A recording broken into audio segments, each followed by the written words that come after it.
to present for us. And just a few housekeeping things. If you have any questions for her, feel free to put them in the chat, and I'll be kind of monitoring that and letting her know, and we'll try and answer those as we go.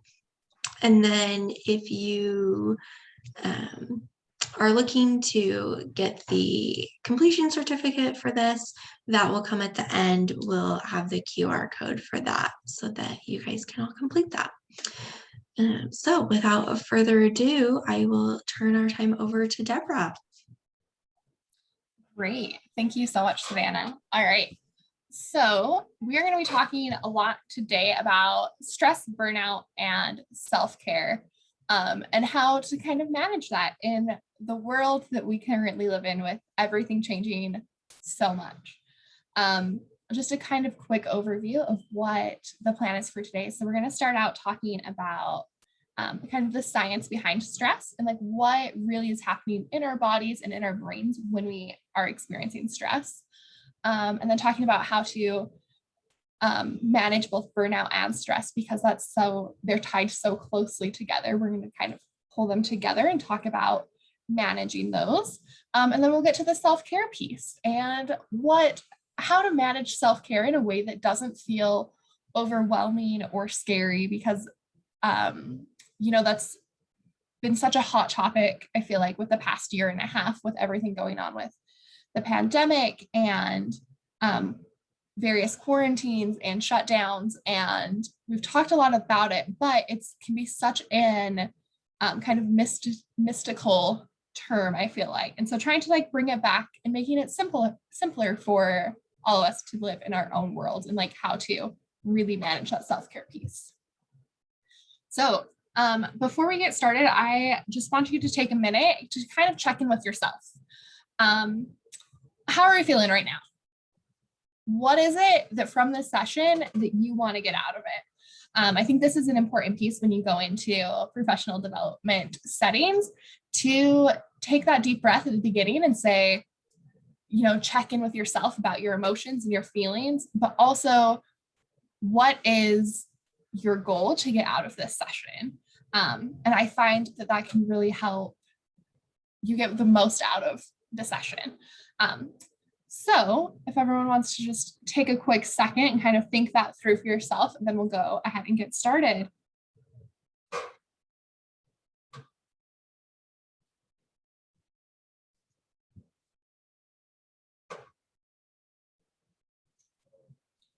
Great. So to start off, we're going to go with science of stress. What is happening with your body when we talk about like, oh, I'm feeling stressed out right now, right? We all know that feeling, and we know, and we can identify that is an emotion and like physical experience, but like, what is it that's really happening? So stress is referring to the physiological changes that happen in response to events our brain views as threat or danger. And that's really just called the stress response. Another term for it that I feel like is really common is we talk about fight or flight. And that's really, they're interchangeable. It means the same thing. It's just your body looking at something and saying, ooh, that's scary. I need to know how to respond to that. There's a quote at the bottom of this that I love that is, your brain can't tell the difference between a saber-toothed tiger and a bad job review. The stress response is evolutionary, right? It was developed by our brains to keep us safe when threats were more of a physical thing. So talking about running from a saber-toothed tiger. And while that may not be a very common experience nowadays, we get situations like a bad job review that trigger the same response in our body. But like, this is what the response is. So it starts out in your amygdala, which is the front of your brain, and you have your hypothalamus there. And all it is that the part of your brain says there is a threat. And then your hypothalamus is sending chemicals to your sympathetic nervous system, which really your sympathetic nervous system is kind of like what prepares your body for battle. And so that nervous system is flooding your body with cortisol, which is known as the stress hormone. And cortisol is what triggers the rest of the response of the body. So it's really simple. It starts at front of your brain saying that there is a threat. And then that sends that message to the sympathetic nervous system, which floods your body with cortisol. So once cortisol is spread throughout your body, what happens then? So we have your heart, where your blood vessels are all constricting, which means they're getting smaller. This is raising your blood pressure, increases your heart rate, and that's really just your body preparing to run. Like it is preparing to run away from that tiger or that review and say, I need to get somewhere safe. Stomach and intestines, that system kind of just shuts down. Your digestive system is not considered essential when there's some type of threat. Same with your immune system. This is why we talk a lot about like, I've been really stressed out and I think I'm getting sick from it. Or I know when I was in college, a lot of times I'd finish finals week and go home for the holidays and get sick like the day I showed up at home. And it's just, we've had such raised levels of cortisol that it has pressed your immune system to the point of that you're more likely to get sick. Musculoskeletal, that's just your muscles tensing up, again, preparing for that run, preparing to fight or to flee. Lungs, breathing's harder, faster. So your endocrine system, that controls all of your mood, growth, tissues, reproductive systems.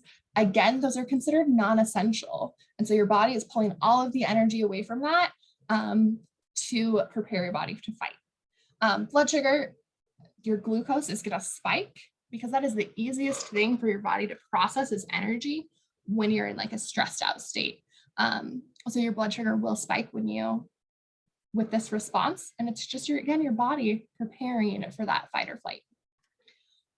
It's a lot. It is scary to talk about, to look at that and be like, oh my gosh, when I get stressed out, that is everything that has happened in my body. And that does not sound good. Doesn't sound like it should be happening.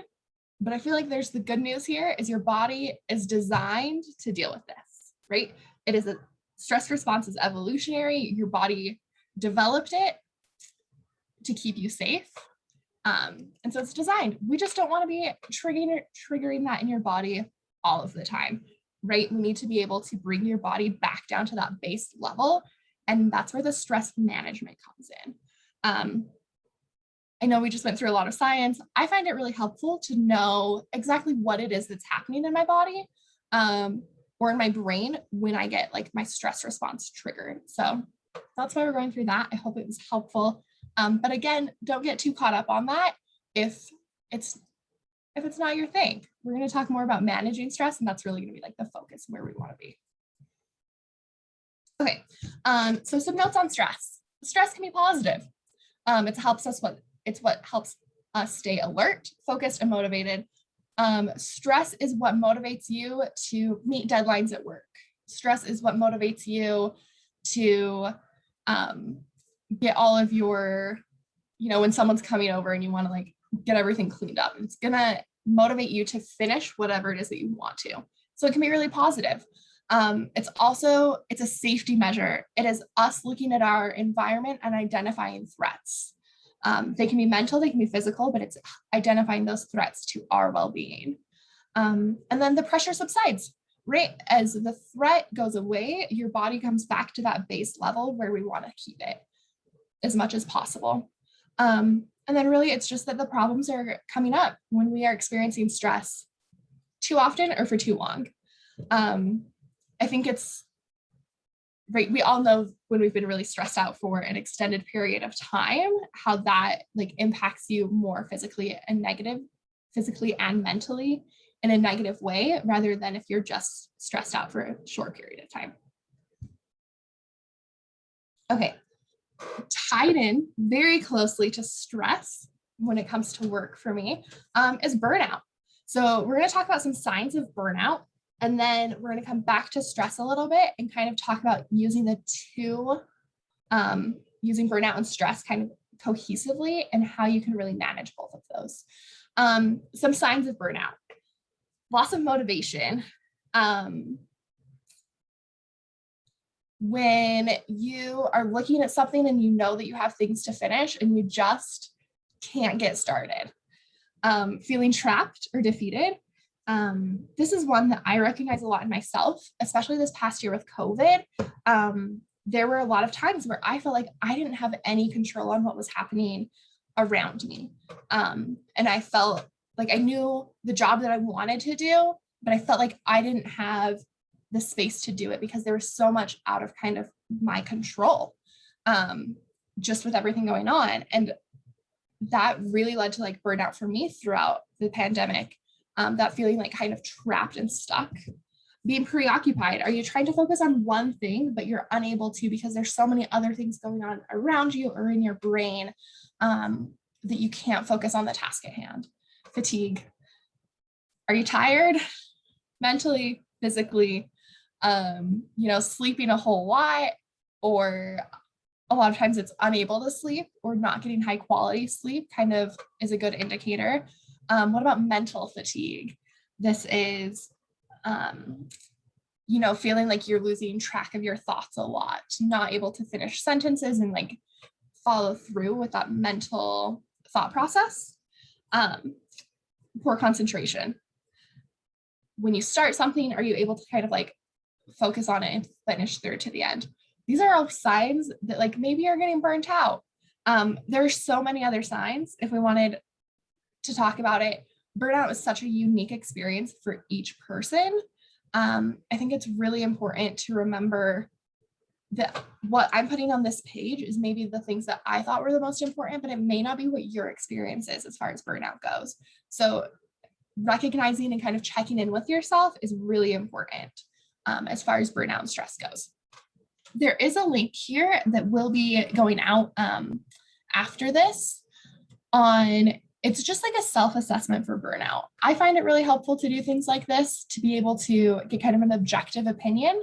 So it's one that you'll just be looking at the questions and kind of answering on a scale, but then it kind of gives you a scale of like, yeah, you might be experiencing low levels of burnout or high levels. Depending on how much time we have at the end, I might pull it back up and have everyone do it together. But I think it's really helpful to have tools like that in your back pocket to be able to be like, ooh, am I feeling burnt out on a long, like throughout the week? Like, is it long-term burnout or is it just like a single day type thing? I feel like this can help manage those differences. So dealing with burnout. Recognizing it is the first step. It can be hard to recognize it as it's coming on because it can happen so slowly that you may not be noticing the changes in your own mental, emotional well-being. And so like really being aware and checking in with yourself and recognizing that there's burnout. Sometimes it's not necessarily you recognizing it in yourself, but do you have staff that you work with that you can see signs with them? Or maybe your supervisor mentions it to you of like, oh, it seems like maybe you're not quite yourself at work lately. And really sitting with those uncomfortable feelings, because it can be uncomfortable when someone says that, and checking in and being like, okay, am I experiencing burnout? So recognizing it is so important. Finding what is causing the most amount of stress for you and finding a solution. I find it really helpful to create an actual physical list of everything that's stressing me out. It can be really long, listing everything, no matter how minute it might seem. The longer the list, it just means that you're identifying your stressors, and that means that you'll be able to deal with it. And then kind of looking at that and finding a solution, right? That's such an important piece of this. Identify the stressors, but then find your solutions. Solutions could be asking for help. It could be delegating to coworkers, to other people that you're working around you with you. It could be talking it out with someone, right? Like maybe you need to just talk things through with a friend or a supervisor or a therapist, talking through these situations. Maybe it's taking things off of your plate completely. Whatever it looks like, finding the solution to the things, especially the stressors that are like the biggest stressors, finding those solutions is so important. Asking for help, identifying a support system. This is not just a work thing. This is also a personal life, making sure that you have a support system, identifying who that is and what that looks like at work. Oh, sorry, my lights in my office are motion censored.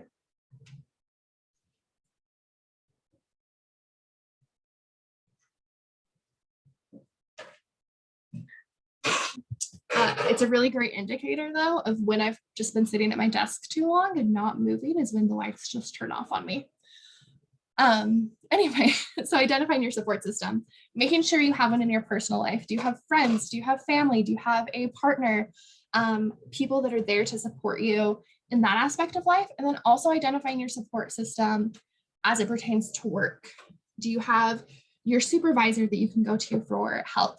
Your peers, your coworkers, as well as like the staff you supervise that maybe you can delegate things to. Identifying your support system is really important to know like exactly who you're going to go to for help.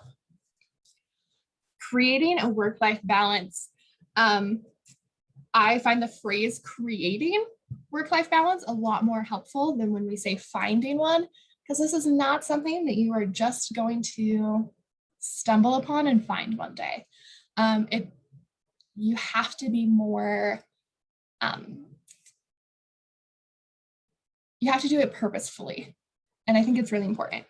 And we'll talk about that more in just a second on the next slide, but then taking a break.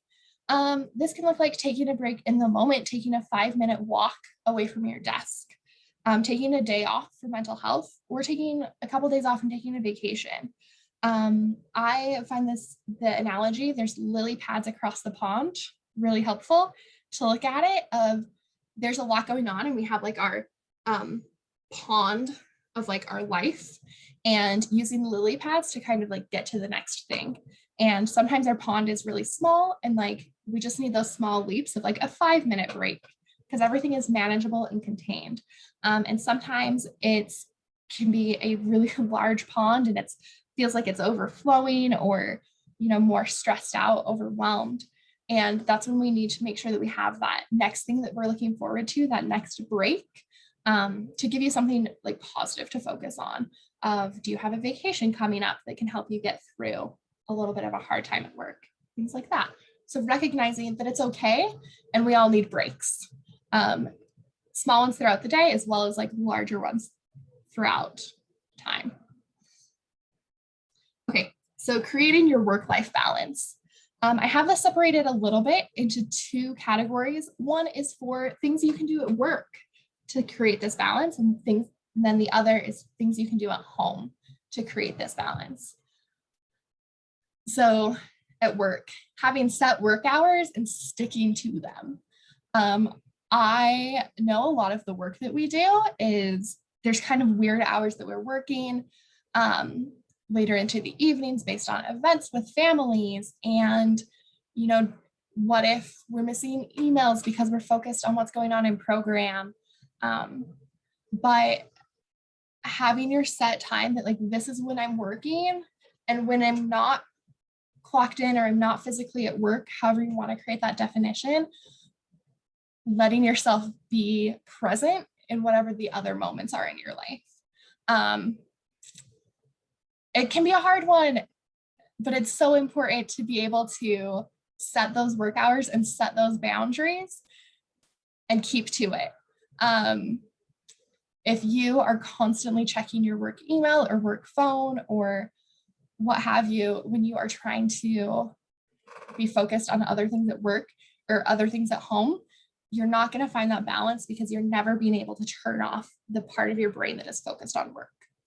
Prioritizing your time at work, having a to-do list. I'm going to show you an example of the to-do list I use in just a minute, because prioritizing your to-do list can be really helpful to look at it, to have a physical list of like everything that you need to be accomplishing, and then like ranking it, like what is high priority, what is lower priority, what do I have to do, but it's not necessarily really important right now.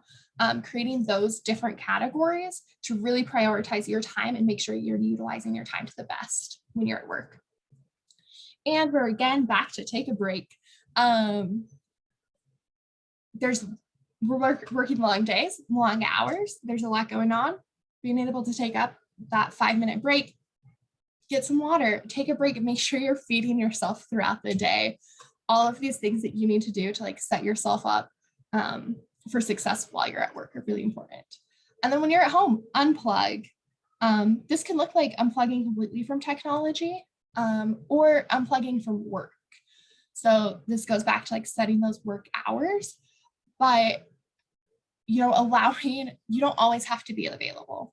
And this is important whether you're talking about a work-life balance or just kind of creating a life balance in general, that it's okay to not be available for everyone at every time. That's okay. And I feel like it's important that we all need to hear that at some point. Leaving work at work. I struggle with this one. I think when you're working in a situation where you're working with kids and families, that can be really hard because you are thinking a lot about like, okay, this kid had a really hard day. What can I do to support them better tomorrow? Or like, is their home situation safe? Or, I didn't make it through my to-do list. Now I have to add extra things on for tomorrow. And how am I going to get through it? Or just any of that extra kind of like emotional, mental baggage that you were taking from work to home. I think there are a few suggestions I have for this to help do that. I find to-do lists, again, so helpful that even if I'm at home and I'm starting to think of things that it's like, oh, I meant to do that today and I didn't get to it, or like, oh, I need to do that tomorrow, I will put it down on a list.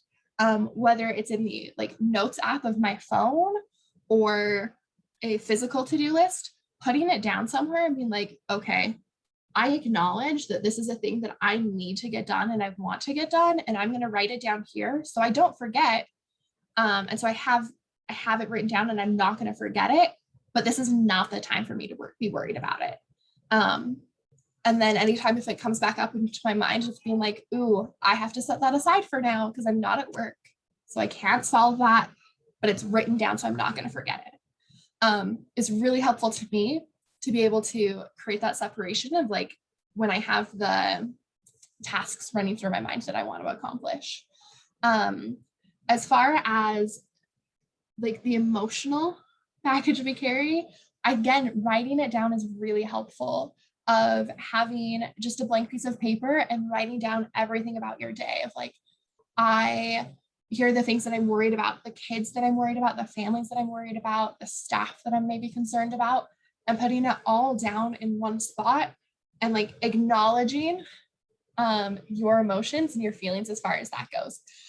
Acknowledging things is really important instead of just trying to suppress it and push it away. Writing it down gives you that chance to process it a little bit and then be like, okay, tomorrow when I get back to work, I might worry about these things again. But right now I need to take care of myself and be like present outside of work.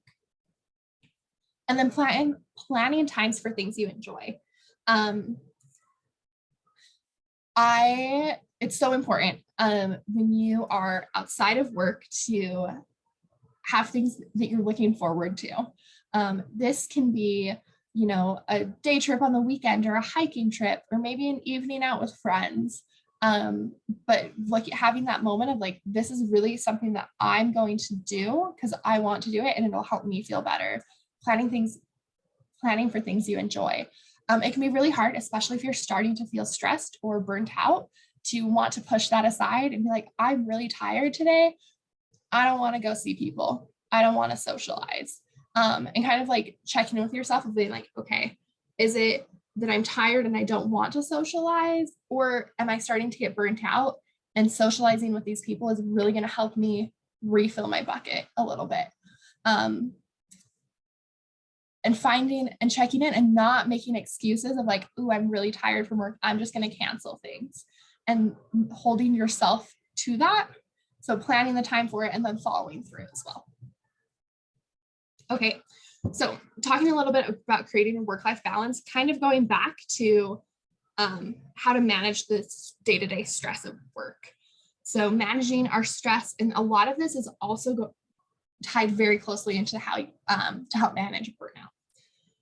Perspective is so important. There's so many fascinating studies about how people who look at different situations, and one person will view it as a challenge versus one person who views it as like a threat.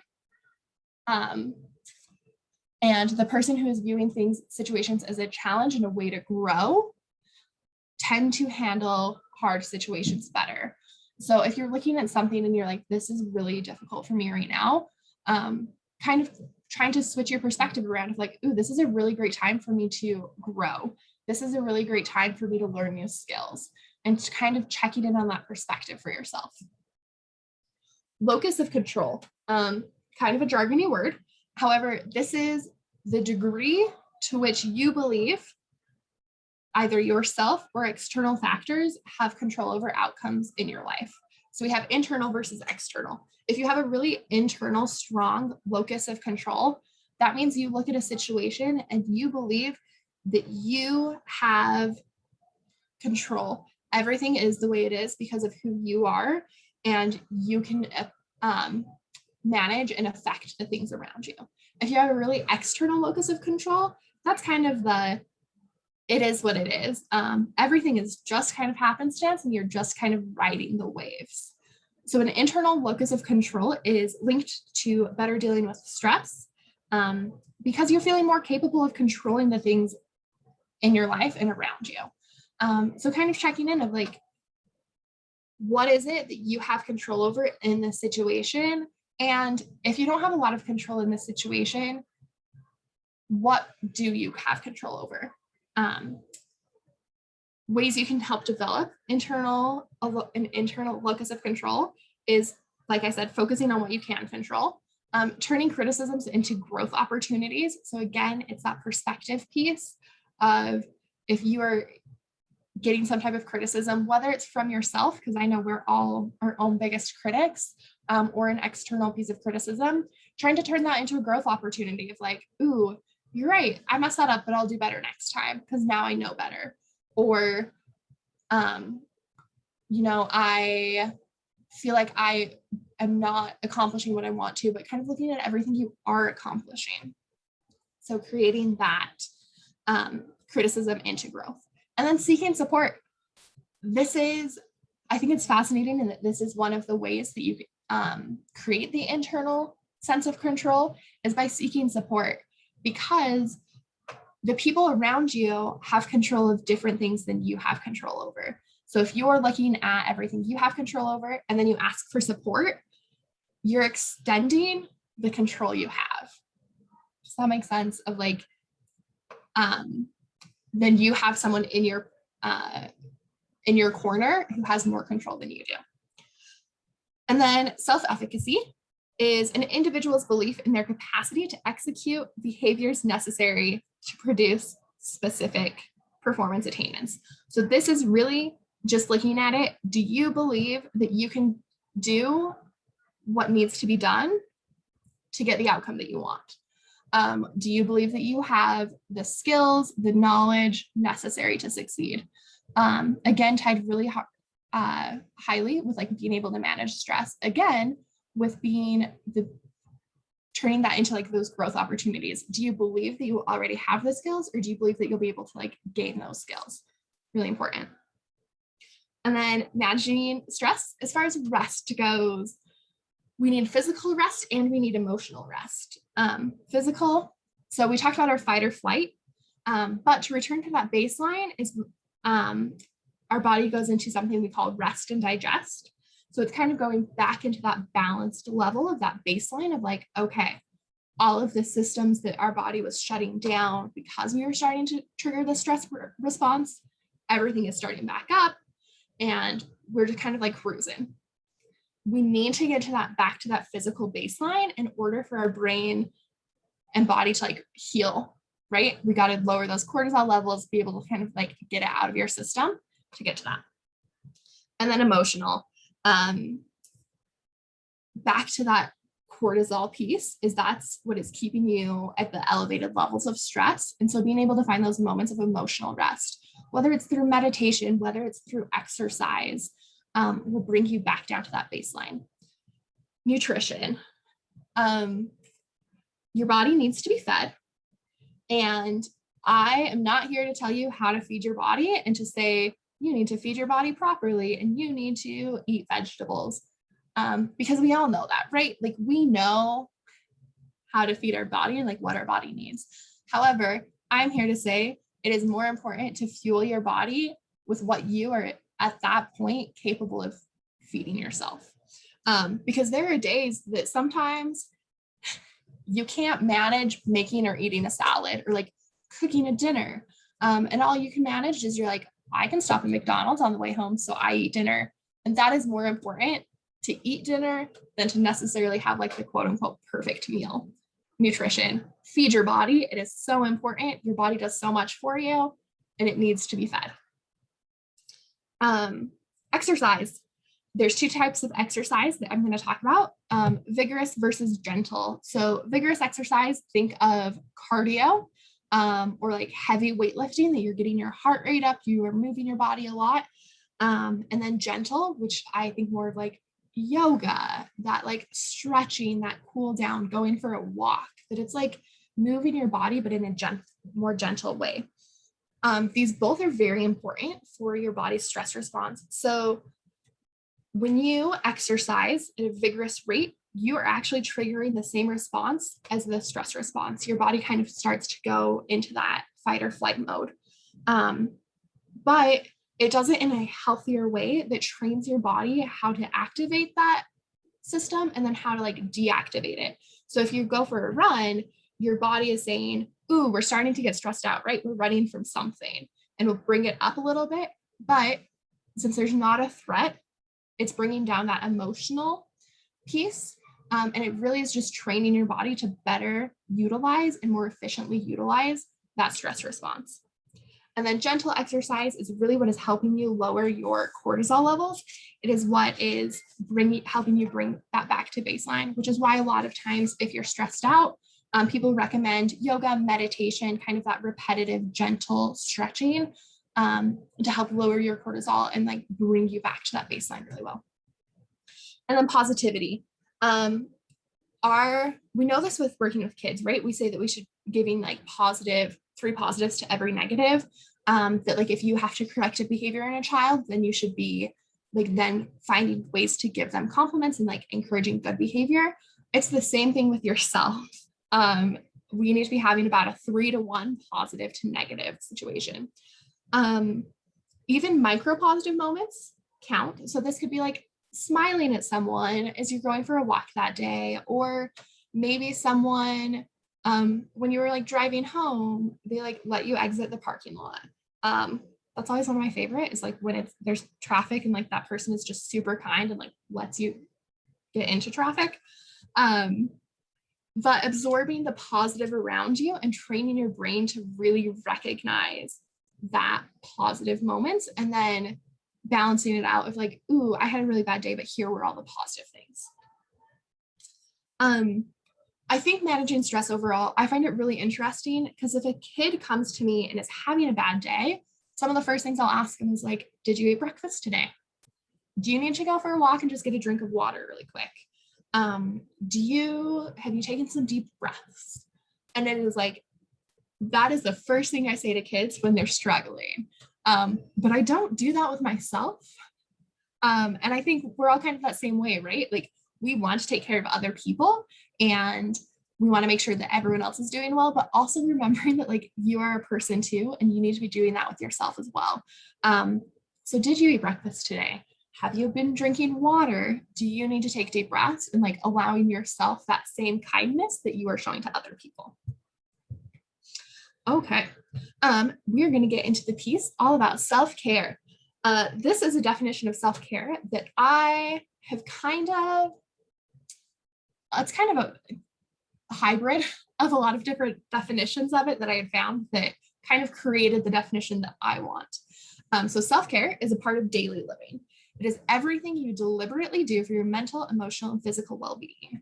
It is not a method to avoid problems with momentary distractions. I think society as a whole, we really tend to mystify self-care. We talk about self-care, but we are talking about you should go take a bubble bath or a face mask, or like go off into the woods and go hiking, which are all really great things to do. However, sometimes that's not where we're at with self-care. Sometimes we need to like take that step back and look at the basics. That it's everything you're intentionally doing to take care of yourself. So things that I mentioned already, but like eating dinner, hanging out with friends, socializing, getting that fancy drink from Starbucks instead of being like, I'm going to treat myself today.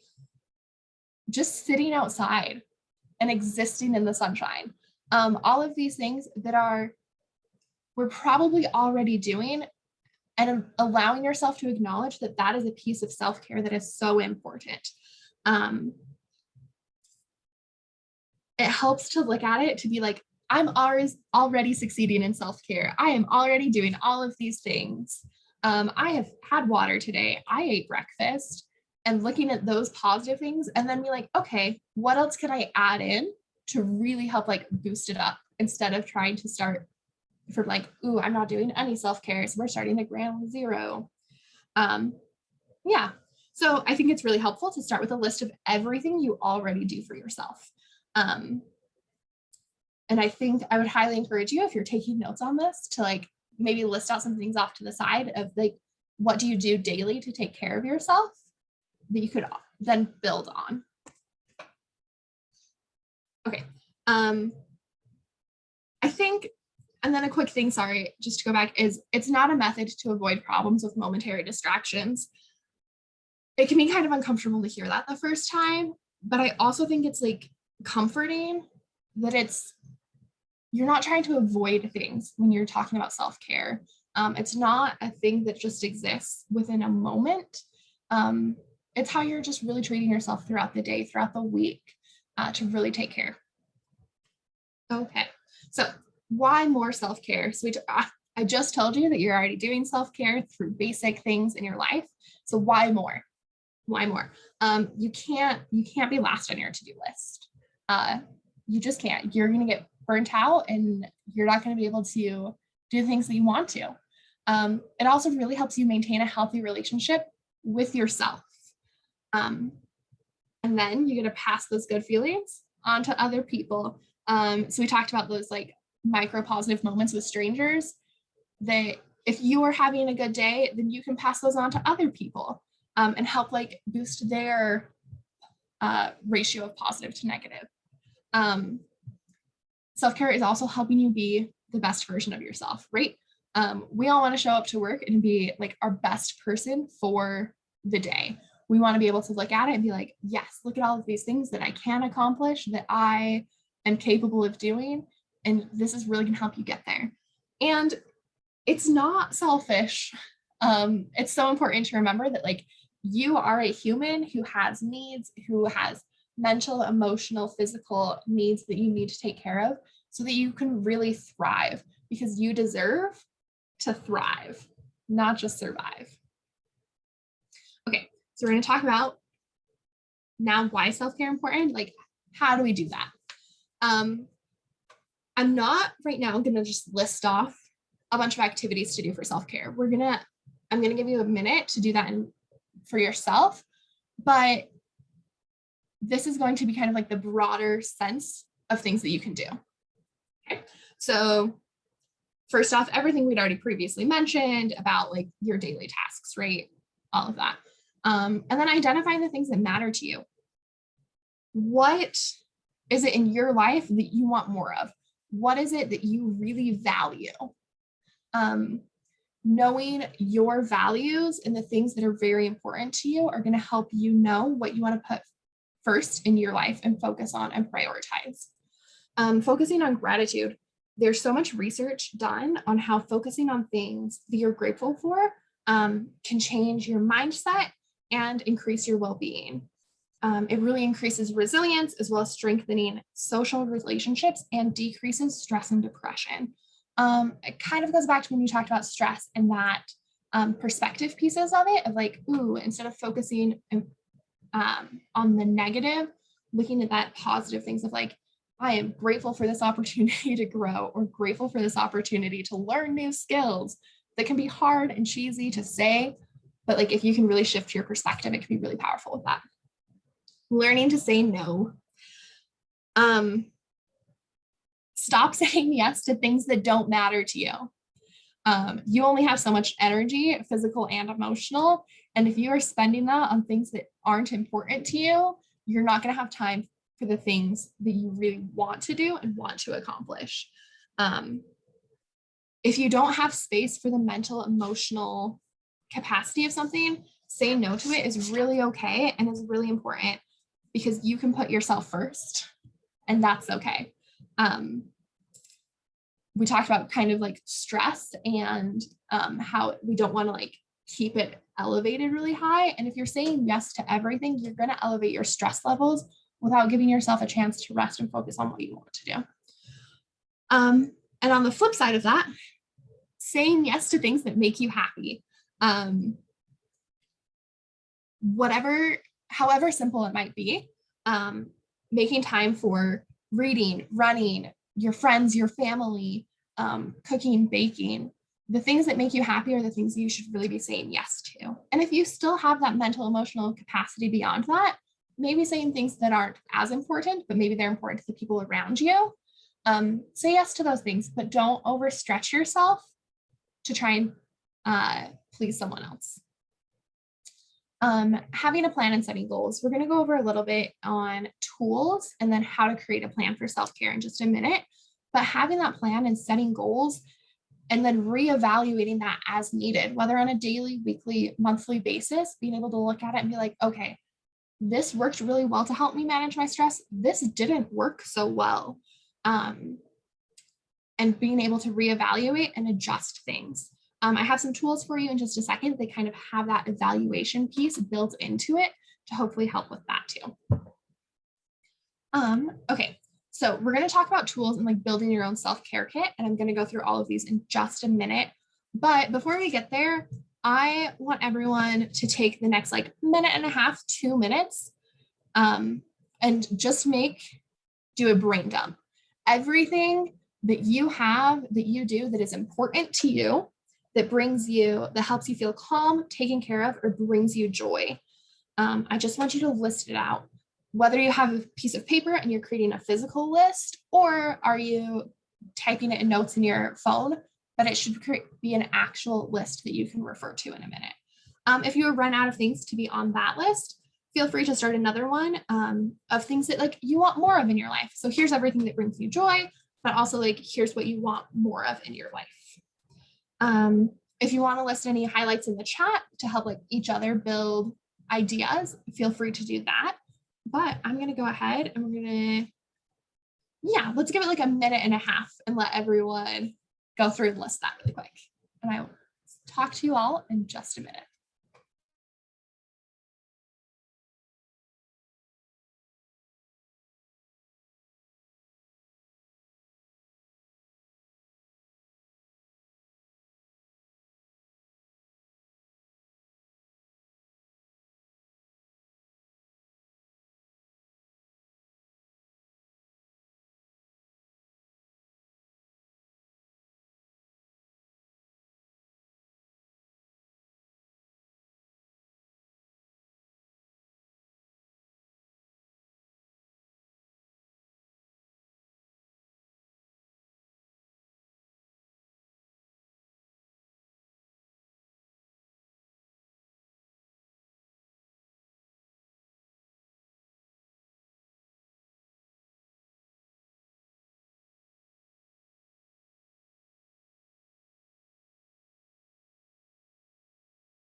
Okay, we're going to come back. So hopefully you guys got a good list going that you can refer to in a bit. And please feel free to keep adding to it throughout the rest of this conversation, excuse me, as well as like throughout the rest of your day, because it's really hard in the moment to list like everything that brings you joy.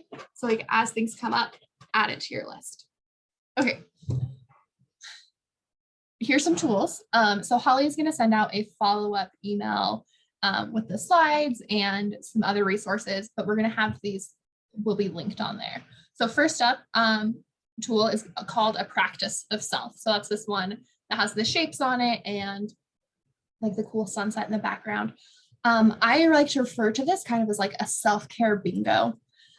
So the example that is completely filled out, I did it with pictures and kind of graphics. You can also just write words on here.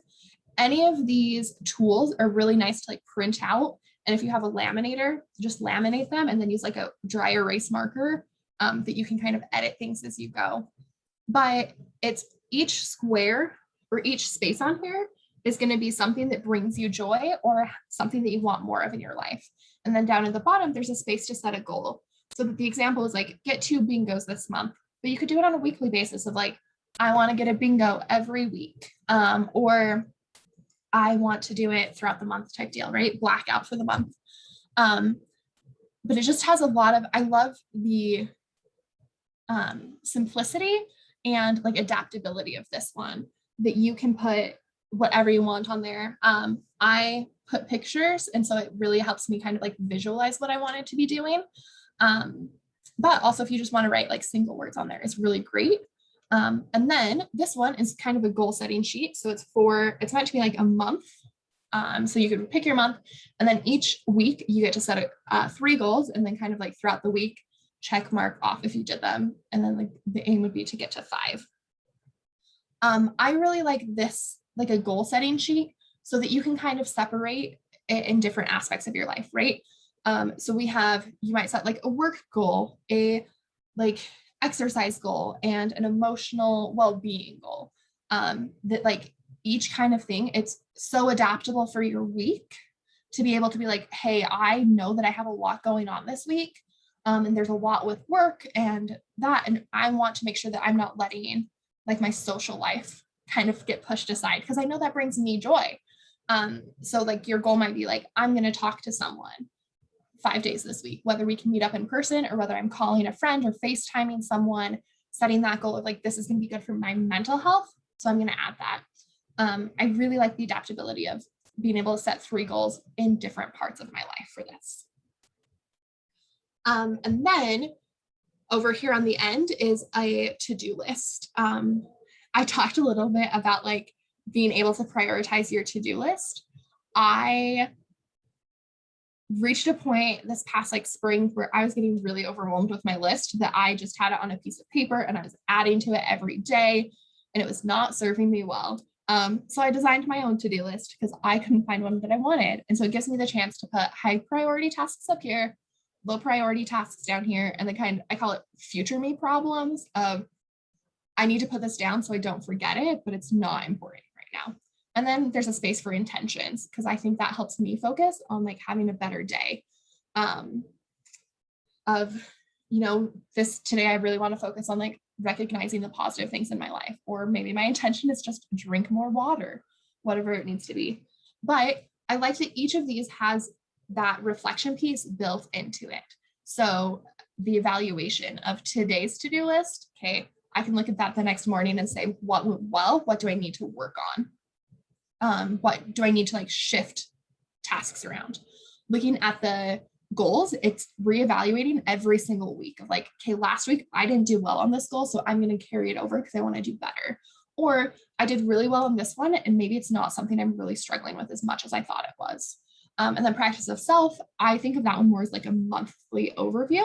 But again, however you want to set that goal, it still like encourages that reflection. So here are like physical tools on how to create a plan, but you also need to think through like setting goals. So it shouldn't add to your stress to set goals for self-care. You can separate it out in different parts of your life, kind of like I talked about with that goal setting sheet of work life, personal life, mental health, physical health, however you want to separate it out, setting goals in each area. Identifying the barriers, plan for them. Okay, my goal this week is to exercise 3 times. What are barriers? I feel like I'm going to run out of time, or I'm going to be tired, so I don't want to wake up early and go running. And then planning to fix those barriers. Asking for help is really important. So sharing your plan, talking to a friend and being like, can we set goals together? Talking to a coworker and be like, can we talk this through? I'm going to tell you my plan for this week, and I want you to share your plan so we can support each other. Really important. I also think with each of those, if you're using like a physical self-care plan, posting it somewhere so you getting that visual reminder on a regular basis. And then always observe how you're doing without judgment. There is no failure. We're all just trying and learning and growing.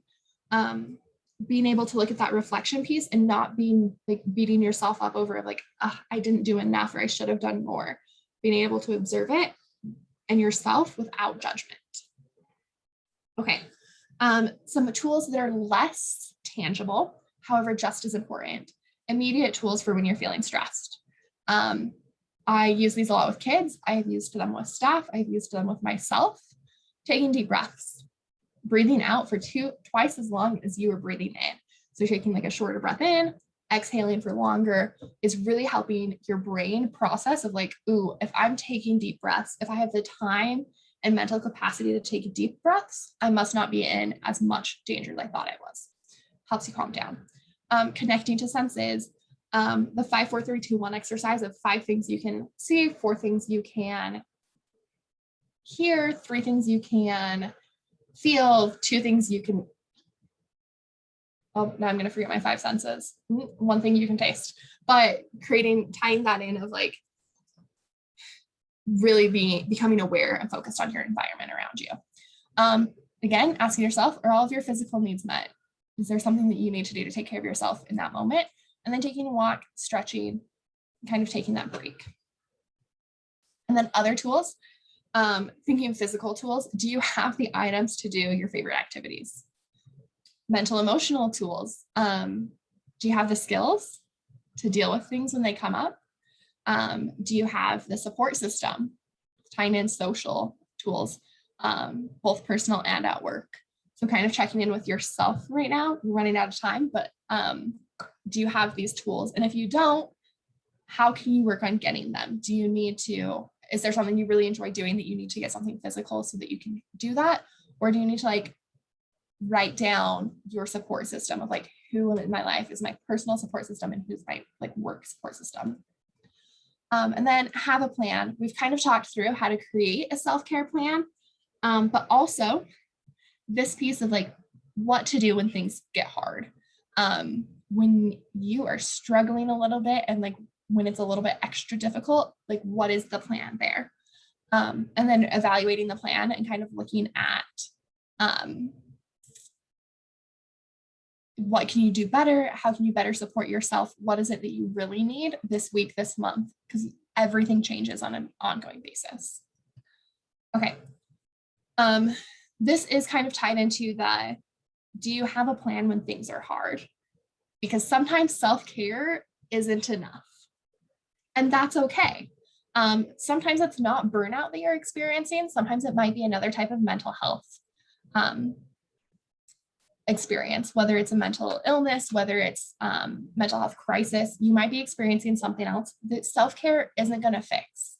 And I think this is where the evaluation piece comes in and is so important, that if you're like, I am trying to do everything that, like, I'm trying to do everything right, but my mental space isn't changing, maybe it's not that you're burnt out, maybe it's that you need like extra help.